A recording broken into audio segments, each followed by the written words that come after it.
اور اگر تم یعنی محنت کیے بغیر مت کھاؤ. ہاں اور ٹریڈ کرو، بزنس کرو، لیکن تمہاری بزنس ہمیشہ میوچل گڈ ول پر ہونی چاہیے. دیکھیے یہ ایک پوائنٹ آ گیا ہے. آپ اگر ایک سمجھوتا کر رہے ہیں، ایک ٹریڈ کر رہے ہیں، ایک آپ کا نام ایگریمنٹ کر رہے ہیں، تو وہاں پر میوچل گڈ ول، مطلب میں آپ کے ساتھ اگر کوئی سودا یا کوئی بزنس یا کوئی تجارت کر رہا ہوں تو میرا یہ ہدف نہیں ہونا چاہیے کہ آپ غرق ہو جائیں اور میں اپنا بیڑا پار کر جاؤں. کیا بات ہے. میرا یہ ہدف نہیں ہونا چاہیے کہ آپ کا جو بھی ہو نقصان ہوتا رہے، میرا پروفٹ ہونا چاہیے. یعنی میرا جو پارٹنر ہے اس کی پوری رسپانسبلٹی میرے اوپر بھی ہے. بالکل، اس کو بھی آپ کی رسپانسبلٹی اپنے ذہن میں رکھنی ہے اور آپ کو بھی اپنی رسپانسبلٹی اس کے ذہن میں رکھنی ہے، تاکہ توازن بنا رہے. بہت اچھی بات ہے. تاکہ توازن بنا رہے. اگر آپ صرف، اور دیکھیے اگر آپ کے اندر خوف خدا ہوگا، خوف آخرت ہوگی، تبھی آپ ان چیزوں کا خیال کر سکتے ہیں. اس لیے فقہ کی بات چیت کی. ہاں، اب امام علیہ السلام کی خود حدیث ہے کہ کبھی بھی ایک ایسے انسان کے ساتھ، شاید امام حسین علیہ السلام کی ہے غالباً، کہ کبھی بھی ایک ایسے انسان کے ساتھ ایگریمنٹ مت کرو یا بزنس یعنی کاروبار پارٹنرشپ مت کرو جس کو آخرت کا خوف نہ. کیا بات ہے. بہت بڑا میسج ہے ناظرین، بہت بڑا میسج ہے کہ جس کو آخرت کا خوف نہیں ہے اس کے ساتھ کاروبار مت کرو. بالکل. اب یہاں بتا دیا ہے کیونکہ جو انسان آخرت کے خوف سے نہیں رکھتا ہے. دیکھیے اس میں تو دوسرا مذہب بھی یہ کہتا ہے کہ جیسے کرم کرو گے ویسے پھل دے گا بھگوان. دنیا مزرع الاخرہ، بہت اچھی جیسا تم کیا نام ہے بوگے ویسا ہی. جی میں چاہوں گا کنٹینیو کریں. میں نے آپ کو آخرت کا بہت خیال رکھنا. اچھا اس میں ہوگا کیا کہ اگر کوئی انسان آپ کسی کے بھی طریقے کا چھوٹے سے چھوٹا ایگریمنٹ بھی کر رہے ہیں یا چھوٹے سے چھوٹا اس کے ساتھ کیا نام ہے کوئی بزنس پارٹنرشپ کر رہے ہیں، اس کو اگر آخرت کا خیال ہے، وہ آخرت سے ڈرتا ہے، تو آپ اس بات پہ بالکل مطمئن رہیں کہ وہ کوئی بھی آپ کو فراڈ یا دھوکہ دینے سے پہلے وہ آخرت کو سوچے گا. اور جو آخرت کو نہیں سوچتا ہے وہ بالکل 100% آپ اس کے اوپر غور کر لیں کہ وہ ایک کیپٹل سسٹم کا ایک ایلیمنٹ ہے. مطلب یہ آپ نے بتا دیا کہ اگر ہم نے اس کے ساتھ میں کاروبار کیا جس کو آخرت کا خوف ہوگا تو ہم چین کی نیند سوئیں گے. وہ ہم سے کسی طرح کی بات کو غلط نہیں سوچ سکتا اور نہ ہم اس کے لیے کوئی غلط سوچ سکتے ہیں. جی بالکل بالکل بالکل.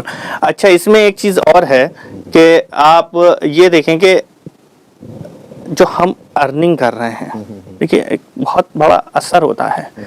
مال حرام اسلام نے بالکل منع کیا ہے. اب مال حرام میں آپ نے اسلام نے یہ کہہ دیا کہ نہ ہی حرام چیزوں پہ آپ ٹریڈ کریں گے، بزنس کریں گے، اور نہ ہی جو اسلام نے حرام قرار دی ہیں. ٹھیک ہے. اور اس میں ایک انٹرسٹ کو بہت سختی سے اسلام نے منع کیا. انٹرسٹ ہے، شراب ہے، جس سے سوسائٹی کے اندر نشہ ہے، بالکل، جس سے پوری سوسائٹی یعنی ہیومن ویلیوز برباد ہوتی ہیں، ان کے کاروبار کو منع کیا گیا. جی تو آپ جو ہے حرام چیزوں پہ نہ ہی بزنس کریں گے، نہ ہی ٹریڈ کریں گے، اور نہ ہی جو چیزیں اسلام نے حرام قرار دی ہیں ان چیزوں کے اوپر. اگر آپ حرام چیزوں پہ بزنس اور ٹریڈ کرتے ہیں تو اسلام کیا کہتا ہے؟ امام صادق علیہ السلام کا قول ہے. امام صادق نے کہا مال الحرام یبین فی ذریہ. امام نے بتا دیا کہ حرام کمائی جو حرام طریقے سے ارن ہو، انکم آئے، وہ اس کا اثر آپ کی اولاد میں دکھائی دے گا. کیا بات ہے، کیا بات ہے. یعنی آپ کی اولاد نافرمان ہوگی، بد اخلاق ہوگی، تو وہ جو نتیجے نکل رہے ہیں وہ کہاں سے نکل رہے ہیں؟ مال حرام سے نکل رہے ہیں.